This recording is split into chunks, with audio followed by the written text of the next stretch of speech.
ಹಿಂದೆ ಬಂಗಾರಪ್ಪನವ್ರ ಪಾರ್ಟಿ ಕಟ್ಟಿದ್ರು, ಯಡಿಯೂರಪ್ಪನವ್ರು ಕಟ್ಟಿದ್ರು, ರಾಮುಲು ಕಟ್ಟಿದ್ರು, ಎಲ್ಲ ಪಾರ್ಟಿಗಳು ಕಟ್ತಾ ಇದ್ರು. ದುಡ್ಡಿದ್ದಂತ ಹರಿಕೋಡಿ ಅವರು ಕಟ್ಟಿದ್ರು, ವಿಜಯ್ ಮಲ್ಯ ಪಾರ್ಟಿ ಕಟ್ಟಿದ್ರು, ತಗೊಂಡಿದ್ರು, ಪಾರ್ಟಿ ಖರೀದಿ ಮಾಡಿದ್ರು. ಅವರು ದುಡ್ಡಿದ್ದವರು ಲೀಡರ್ ಅನ್ಸ್ಕೊಂಡ್ರಲ್ಲ, ಪಾರ್ಟಿ ಕಟ್ಟೆ ಸಕ್ಸಸ್ ಆಗ್ಲಿಲ್ಲ. ನಿಮ್ ಕಣ್ ಮುಂದೆ ಹಲವು ಸೋಲುಗಳಂಗ್ ಕಾಣ್ತಾ ಇದ್ದಂಗೆ.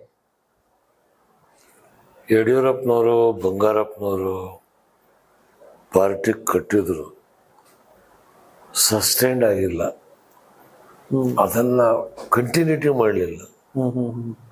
ಅದು ಅವ್ರು ಮಾಡಿದ್ರೆ ಸಕ್ಸಸ್ ಆಗಿರೋದು.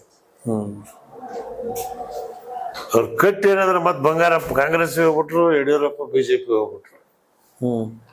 ಒಬ್ಬ ಲೀಡರ್ ಒಂದು ಪಾರ್ಟಿ ಕಟ್ಟಿದ್ಮೇಲೆ 1-2 ಸೋಲಾಗ್ಬೋದು. ಕನ್ಶಿರಾಮರವ್ರು ಹೇಳೋರು, ಫಸ್ಟ್ ನಾವು ಸೋಲಕ್ ನಿಂತಿದ್ದೇವೆ, 2ನೇ ಸಲ ಸೋಲ್ಸಕ್ ನಿಂತಿದ್ದೇವೆ, 3ನೇ ಸಲ ಗೆಲ್ಲಕ್ ನಿಲ್ತೇವೆ.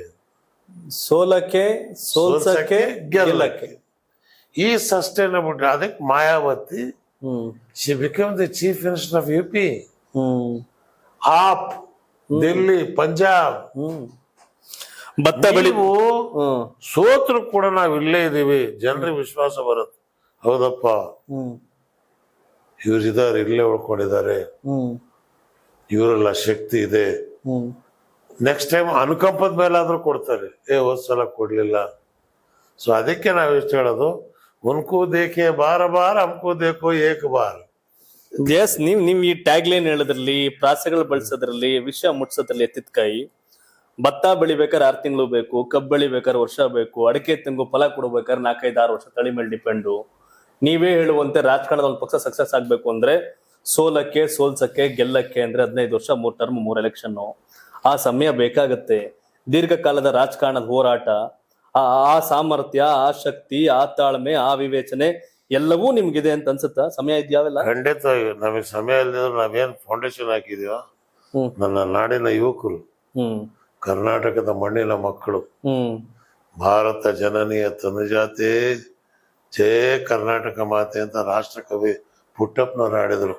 ಆ ಮಣ್ಣಿನ ಮಕ್ಕಳು ಈ ಫೌಂಡೇಶನ್ ಅನ್ನ ಬೆಳೆಸ್ಕೊತಾರೆ, ಇದನ್ನ ಅವ್ರ ಮುಂದೆ ಕಟ್ಕೊಂಡು ಹೋಗ್ತಾರೆ ಅನ್ನೋ ವಿಶ್ವಾಸ ನನಗಿದೆ.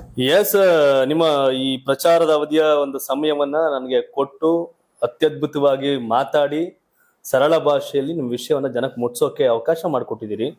And wonderful. ಉದ್ದೇಶ ಚೆನ್ನಾಗಿದೆ, ವಿಚಾರಗಳು ಚೆನ್ನಾಗಿದೆ, ಗುರಿ ಸ್ಪಷ್ಟವಾಗಿದೆ, ವ್ಯತ್ಯಾಸಗಳಿಲ್ಲ. ಬಟ್ ಎಲ್ಲ ತಡವಾಗಿ ಸೇರಿದ್ರಿ ಅಂತ ಕಾಣ್ತಿದೆ. ತಡವಾಗಿ ಅಂತಂದ್ರೆ ಕರ್ನಾಟಕ ರಾಜ್ಯಕ್ಕೆ ಇದು ಯಾವತ್ತೂ ಅವಶ್ಯಕತೆ ಇತ್ತು ಅನ್ನೋ ನನ್ನ ಭಾವನೆ. ನಾನೊಬ್ಬ ಸಾಮಾನ್ಯ ರೈತ ಕುಟುಂಬದಿಂದ ಬಂದವರು.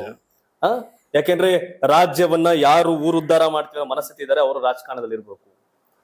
ಈ ದೊಡ್ಡ ದೊಡ್ಡ ಸಮುದಾಯದಲ್ಲಿ ರಾಜಕಾರಣ ಮಾಡೋದು ಅಂತಲ್ಲ, ಸಣ್ಣ ಸಮುದಾಯ ಆದ್ರೂ ಸಹ ಊರುದ್ಧಾರ ಮಾಡೋ ಮನಸ್ಥಿತಿ ಇದ್ದವರು ವಿಧಾನಸೌಧಕ್ಕೆ ಬರ್ಬೇಕು ಅನ್ನೋ ವಿಷಯದಲ್ಲಿ ನಾನೇನಿದೆ ನಂಗೆ ಸ್ಪಷ್ಟತೆ ಇದೆ. ಏನ್ಯಾವ ಥ್ಯಾಂಕ್ ಯು. ನೀವು ಸಣ್ಣ ಆಗ್ಬೇಕಲ್ವಾ? ಅದು ಒಂದು ಉತ್ತಮ ಆಹಾರದಿಂದ ಸಣ್ಣ ಆಗ್ಬೇಕಲ್ವಾ? ಪ್ರತಿದಿನ ನಮ್ಮ ಜೀನಿ ಸ್ಲಿಮ್ ನ ಯೂಸ್ ಮಾಡಿ ಯಾವುದೇ ಸೈಡ್ ಎಫೆಕ್ಟ್ ಇಲ್ದಂಗೆ ನೀವು ಸಣ್ಣ ಆಗ್ತೀರಾ.